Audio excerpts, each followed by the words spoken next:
Asia आज़ाद लतीफ़ी panel जी counsellor Khosa बरादरी सां तालुक़ रखंदड़ मुनीर अहमद खोसो ऐं ज़हीर अहमद जूणो अॻूणे सूबाई वज़ीर मखदूम महबूब ज़मा जे मैनेजर मीर मुसरत जाफ़री सां मुलाक़ात करे बरादरी समेत पाकिस्तान पीपल्स पार्टी में शमूलियत जो ऐलान करे छॾियो।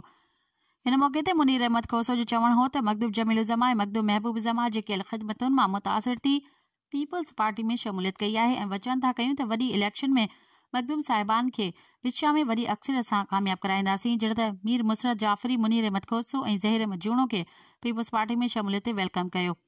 जहिड़े त आयल महिमाननि खे अजरक ऐं लुंगी जा तोहफ़ा पेश कया विया, जंहिंमें शेर मोहम्मद ॾाहिरी, मुमताज़ हिंगोरियो, अमानुल्ला ॾाहिरी, मुश्तबा अहमद जूणो ऐं ॿिया मौजूद हुआ।